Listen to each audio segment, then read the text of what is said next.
Hello and welcome back. Today's video will cover the first two chapters of the book of Ether. The setting is ancient Babylon, where there lived a prophet known to modern readers as the brother of Jared, which is a strange thing to call someone. Why didn't he have a name like a regular person? Well, he did, but Ether, who wrote about him more than 1,000 years after the fact, never said what that name was. I'll talk more about that in just a couple of minutes. Our trivia question for today, which we'll answer before the video ends, is this. Several Oriental languages, such as Chinese or Korean, do not have a word for brother. There's a word for older brother and a word for younger brother, but no word for just plain old brother. And this created a problem when the Book of Mormon was being translated into those languages. So today's question is this. Who was older, Jared or his brother? Now we move into Ether 1. The ancient American prophets had records of a destroyed nation that they passed from one generation to the next. Mormon intended to include their record in the book that he was writing, but he ran out of time. So shortly after Mormon died, that assignment went to his son Moroni. It started way back in the book of Mosiah when a search party looking for the land of Zarahemla stumbled into some ancient ruins. There, among the ruins, they discovered 24 metal plates made of pure gold. Eventually, those plates were translated by King Mosiah, and now roughly 500 years later, Moroni added them to Mormon's plates and added commentary as he went along. Those plates are summarized in the book of Ether, and Ether, like so many other books, begins with genealogy, but thankfully, Moroni shortened it. He said the Jaredite plates not only contain the history of the Jaredite people, but also the history of the world from Adam down through the Tower of Babel. And since future readers would already have a history of that time period, Moroni chose not to include it and only include the history of the Jaredites, quote, from the tower down until they were destroyed. Although the Book of Mormon never uses the word Babel, we know that this is where Jared and his family were living. Moroni tells us that, quote, Jared came forth with his brother and their families from the great tower at the time the Lord confounded the language of the people. And Babel was actually a much more famous city than you might suspect. The name Babel comes from a Sumerian word which means gate of God. But in Hebrew it gets translated as Babylon. So in short, Jared and the rest of the group lived in Babylon. Nowadays, all that remains of Babylon are some ruins in Iraq about 55 miles south of Baghdad. At one time, though, thanks to Hammurabi and other leaders, it was the most influential city in the region and eventually became the largest city in the world. Then it was destroyed, then rebuilt, and adorned with those famous hanging Babylonian gardens, and then destroyed again a few centuries later. Now, about the Tower of Babel, or Babylon. Babylon was an ancient Mesopotamian city. Mesopotamia, by the way, is Greek for between rivers. And it was called Mesopotamia because of its location between the Tigris and Euphrates rivers. The people in ancient Mesopotamia built ziggurats, or tall religious buildings, to honor the gods of their respective cities. And the god of Babylon was named Marduk. The tower that ancient Babylonians built to honor Marduk even had a name, Etemenanki. Based on ancient text, Etemenanki, Marduk's ziggurat, was about 300 feet tall. And since it was a pyramid, it was also about 300 feet on each side. And it lasted until 689 BC when Sennacherib, the Assyrian king, destroyed it. But coming back to Moroni, he began the book of Ether by giving Ether's lineage, beginning with Ether, tracing it father to son, all the way down to Jared. And even though he says he shortened it, he still gives at least 29 generations. But there may have been more than that because in instances it uses the phrase was a descendant of rather than was the son of. That genealogy is where we first hear the name of Jared. We don't know much about Jared because the protagonist of the story is his brother. For example, when God confounded the people's language, Jared asked his brother to cry unto the Lord to preserve the language of their small group of family and friends. When he did, Jared's brother received instructions from the Lord on where to lead the group. The phrase, the brother of Jared, occurs 44 times in the Book of Mormon, all of them in the Book of Ether. There's a lot of speculation about why he's not called by his own name. Some people suggest that his name was too long or too tedious to write on the plates, and the brother of Jared might just be the word Jared with a tick mark or something like that in the language used to write the plates. But that doesn't make sense. There's plenty of long names in the Book of Mormon, and even if he had a long name, they could have written it out once and then given the shortened version the other 43 times. By the way, I won't go into it today, but Joseph Smith said that the name of Jared's brother was Mahonri Moriankamar. So he did in fact have a long name, but still that's a lame excuse. Other people say that Ether or Moroni might have avoided using his name out of feelings of reverence. Maybe? My dad suggested another possibility to me, and it's honestly the one that I think makes the most sense, and that is that Ether simply did not know what the brother of Jared's name was. People are good at remembering and tracing the lineage of royalty, and as we'll see in chapter 6, one of Jared's sons became the king, which means that Jared, not his brother, was the father of the first Jaredite king and belonged to the royal line. And more than 1,000 years later, when Ether was making his record, we have the names of everyone in the royal family, of Ariha, the first king, of his 3 brothers, of his father. So it's entirely possible that 1,000 years later, when they were writing the record, they might have forgotten the name of Ariha's uncle. The same way that people probably wouldn't know the name of Constantine or Alexander the Great or Genghis Khan's uncle. So when Ether was writing the story of the family leaving Babylon, it's very possible that they called him the brother of Jared because that's all they knew. He was the brother of the first king's dad. I'm not saying this is what happened, just giving that as a possibility and one that makes sense to me. Anyway, at Jared's request, his brother asked the Lord to preserve their language and to ask where they should go if the Lord was going to drive them from Babylon. And here again, I'm not really sure whether Jared actually was telling his brother what to do, or if it's a case of revisionist history where whoever wrote the story originally wanted to give a bigger part to Jared because he was part of the royal family. But in any case, the Lord told Jared and his brother to gather their families and their friends. Verse 42, and when thou hast done this, meaning when they had gathered their family and friends, thou shalt go at the head of them down into the valley which is northward, and there will I meet thee. And I will go before thee into a land which is choice above all the lands of the earth. Notice that phrase, and there will I meet thee. How often does that happen in our interactions with God? He gives us some instructions, explains what he wants us to do, and then, metaphorically speaking, he waits in the valley for us to arrive. And then after we arrive, he leads us forward from that spot. In verse 43, the Lord promised to grow Jared's group into a great nation, even such that there shall be none greater. So I investigated the size of the world's largest cities at the time. If we strictly follow the biblical timeline, then the Jaredites would have left Babylon in roughly the year 2100 BC. At that time, the city of Ur, which was located 200 miles southeast of Babylon, had a population of roughly 100,000 people. You might wonder how there could be such a city of 100,000 people only 2 or 3 generations after the ark. But it's worse than that. Archaeological data says that the city of Ur was established in roughly 3800 BC, which, again, if we're going to very strictly follow the biblical timeline, would have been very shortly after the Garden of Eden. And that raises a whole bunch more questions, which will not be part of today's discussion. Anyway, so they headed north from Babylon and used barges to cross water as they traveled. And we're going to talk about the barges now, and it's probably going to blow your mind.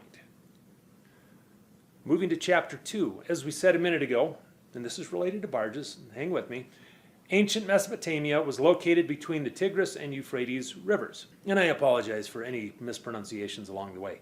Both of these 2 rivers originate more than 1,000 miles north in the Armenian highlands of eastern Turkey.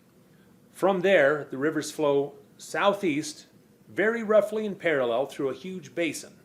the Tigris on the east and the Euphrates on the west, until they joined together to form a river called Shat el Arab, which runs another 120 miles and then empties into the Persian Gulf. Ancient Babylon was located along the Euphrates River, roughly 260 miles upstream of Shat el Arab, where the two rivers join together. When Jared, the brother of Jared, their friends and their families left Babylon, it says they traveled northward until they reached the valley of Nimrod. They carried all kinds of provisions, birds, fish, honeybees, seeds, and all manner of that which was upon the face of the land. After they arrived in the valley, the Lord met with Jared's brother, just like he said he would. Quote, "And he was in a cloud, and the brother of Jared saw him not, but he gave directions whither they should travel. And it came to pass that they did travel in the wilderness, and did build barges, in which they did cross many waters, being directed continually by the hand of the Lord." These aren't the same barges that they used to cross the ocean. Not yet. They're traveling north from Babylon, and they're building barges to cross the water that they encounter along the way. And if you look at a map of the area, you need to go a long way north before you reach a major body of water, like around 600 miles if you're going by way of the Black Sea, or 500 miles. All of this measured as the crow flies if you're going straight to the Mediterranean. But about those barges, in paintings and artwork, the Jaredite barges are usually shown as miniature ships, because what else would they be? But Ether uses the word barge, and a barge and a ship are not the same thing. A ship is for sailing, and a barge is for floating and for carrying cargo. What Ether does tell us is that these barges were tight like unto a dish, and they were small, and they were light upon the water, even like unto the lightness of a fowl upon the water. He never tells us what they were made of, just that they were really light and they were watertight. They were also the length of a tree, whatever that means. I did some poking around, and ancient history says that barges were how things got transported into ancient Babylon. Babylon was a port, and so people would float things into Babylon from way upstream, from as far away as the Armenian highlands. And here's where it gets fun. The Greek historian Herodotus, who lived in roughly 500 BC, is the source of much of what we know about ancient Babylon. And he describes Babylonian barges. Granted, he lived more than 1,000 years after Jared's group left, but bear with me, Herodotus wrote a lot about Babylon. In one section of his writings, he discusses the mighty walls surrounding Babylon, and then he talked about their barges, and here's what he said. "But the greatest marvel of all the things in the land after the city itself, to my mind, is this which I am about to tell. Their boats, those I mean which go down the river to Babylon, are round and all of leather. For they make ribs of them of willow, which they cut in the land of the Armenians who dwell above the Assyrians. And round these they stretch hides, which serve as a covering outside by way of hole, not making broad the stem, nor gathering the prow to a point, but making the boats round like a shield. And after that they stow the whole boat with straw, and suffer it to be carried down the stream full of cargo. And for the most part, these boats bring down casks of palm wood filled with wine." So basically, it's almost like a leather life raft. You've got a frame stuffed with straw, stretching the leather tight. He goes on. "The boat is kept straight by 2 steering oars, and 2 men standing upright. And the man inside pulls his oar, while the man outside pushes. These vessels are made both of very large size and also smaller, the largest of them having a burden of as much as 5,000 talents weight." By the way, a talent is between 50 and 100 pounds, so some of the bigger barges could carry a couple hundred tons. He keeps going, and each one there is a live ass, and in those of larger size, several. So when they have arrived at Babylon in their voyage and have disposed of their cargo, they sell by auction the ribs of the boat and all the straw, but they pack the hides upon their asses and drive them off to Armenia. For up the stream of the river it is not possible by any means to sail, owing to the swiftness of the current. And for this reason they make their boats not of timber but of hides. Then when they have come back to the land of the Armenians, driving their asses with them, they make other boats in the same manner. That really paints a different picture, doesn't it? Instead of being wooden boats, Babylonian barges were made of watertight leather stretched over a wooden frame. And that's not from the Book of Mormon, that's Herodotus talking. And it's just like Ether described, light like a fowl floating on the water and as tight as a dish. And if you're keeping a tally of things that Joseph Smith probably wouldn't have known about in 1827, that would be a good one to add to the list. After much travel through the wilderness, the group came to an inland sea. At this point, they had traveled hundreds and hundreds of miles, and they were probably ready to stop. Verse 7, "And the Lord would not suffer that they should stop beyond the sea in the wilderness, but he would that they should come forth even unto the land of promise, which was choice above all other lands, which the Lord God had reserved for a righteous people." From the descriptions that were given, some people have speculated that having traveled northward from Babylon, they would have eventually reached the Black Sea. After so much travel, it would have been natural for the group to want to stop and settle down, but the Lord had other plans. He was taking them to a promised land.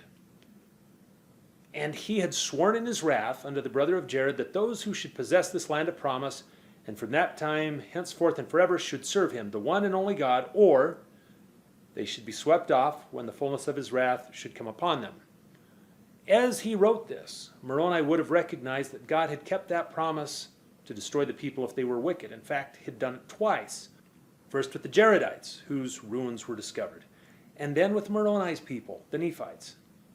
He told modern readers, specifically those living in the promised land, that they must repent, or the same thing would happen to them. "And this cometh unto you, O Gentiles, that ye may know the decrees of God, that ye may repent, and not continue in your iniquities until the fullness come, that ye may not bring down the fullness of the wrath of God upon you, as the inhabitants of the land have hitherto done." So Jared and his group resumed their travels and pressed onward until they finally reached what I assume is the ocean. Ether calls it the Great Sea which divideth the waters. They pitched their tents, they named the land, they named it Moriancumer, and settled down. No doubt they were glad to finally be taking a break and were anxious to begin life in a new area, but they hadn't reached the promised land yet. But although they hadn't reached the promised land, it seems that they liked where they were at. They were probably pretty happy. But as good as it was not what the Lord had in mind for them. Whatever the reason, Ether tells us Jared's brother did not call on the Lord. He had to know that their journey wasn't over yet. Maybe he heard the continuous crashing of the waves and was scared by the idea of floating a barge across that ocean. Maybe he was tired of having traveled so much, or maybe he was thinking of his group and how tired they were and how angry they might be if he told them it was time to pack up and keep going. But whatever the reason, he didn't go to the Lord for 4 years. And eventually the Lord came looking for him. Verse 14, "And it came to pass at the end of 4 years that the Lord came again unto the brother of Jared, and stood in a cloud and talked with him. And for the space of 3 hours did the Lord talk with the brother of Jared, and chastened him, because he remembered not to call upon the name of the Lord." Having been chastened, Jared's brother, quote, repented of the evil which he had done, and also asked God for mercy on behalf of those who were with him. In response, the Lord said, "I will forgive thee and thy brethren of their sins, but thou shalt not sin any more." He said that those who persisted in sin until they were fully ripe would be cut off from God's presence. The Lord then instructed them to build barges after the manner of barges which they had hitherto built. Moroni described them as being light upon the water, even like unto the lightness of a fowl upon the water. Again, this description sounds a lot more like one of those Babylonian barges used to float merchandise down the river into Babylon than it does a wooden ship. But although the general construction concept was similar to the barges they had built previously, the purpose of these barges was not simply to float merchandise down a river. Instead, they needed to cross the ocean. So they had to modify their design. Instead of being round, these barges had peaked ends, and the top was covered and watertight with a door that could seal out the water. Eventually, Jared's brother went to the Lord with 2 complaints. And it's interesting that he waited until he was done building the barges before he said anything. First, the inside of the barges was now too dark to see. And second, people inside of an airtight vessel would have no air to breathe. Regarding ventilation, God said to make a hole in the top and a hole in the bottom of the barge. When they needed air, they were to open the hole and introduce fresh air. But why was there a hole in the bottom of the barge? Some people say that it was in case this floating life raft type thing tipped over. Rather than trying to turn it back over, they could now simply open the hole in what was now the new top. But can you picture that? These barges weren't just carrying people. They were carrying livestock, several hives of bees, and enough food for everyone and everything on the barge, so I hope they didn't turn over very often. Then the Lord explained what crossing the ocean would be like. He said, "Ye shall be as a whale in the midst of the sea, and the mountain waves shall dash upon you." Try telling your wife and kids to get on that sort of a boat. And furthermore, God said that rather than floating on top of the water, the barges would sometimes be submerged. Cattle and bees and everything into the depths of the sea. But the Lord continued, "Nevertheless, I will bring you up again out of the depths of the sea, for the winds have gone forth out of my mouth, and also the rains, and the floods have I sent forth." I'll be honest, this trip really does not sound like it would have been a very good time. Then, after describing how they would cross the ocean, the Lord asked Jared's brother how he intended to light the barges. We learned way back in 1 Nephi 3:7 that God always prepares a way to accomplish His commandments, but as happened with Nephi, God feels no obligation to tell us what the way is that He has prepared. But His wording is important. God asked in verse 23, "What will ye that I should do that ye may have light in your vessels?" And again in verse 25, "What will ye that I should prepare for you that ye may have light when ye are swallowed up in the depths of the sea?" He offered to help, but required Jared's brother to decide what solution he'd like the Lord to provide. The fact that he says, "have light when you're in the depths of the sea," is interesting because maybe that means that most of the time the lid was off and they were floating in a barge. And then when stormy weather happened, they sealed everything up, sealed it tight like a dish, and then they would need the light. And that's all I have for today. We're going to leave Jared's brother trying to figure out how to get light into an airtight barge with people inside. And now we need to answer our trivia question. Hopefully you found today's discussion interesting. If so, click on the subscribe button. Here's the trivia question. Several Oriental languages, such as Chinese or Korean, do not have a word for brother. There's a word for older brother and a word for younger brother, but no word for just plain old brother. So when they translated the book of Ether, who was older, Jared or his brother?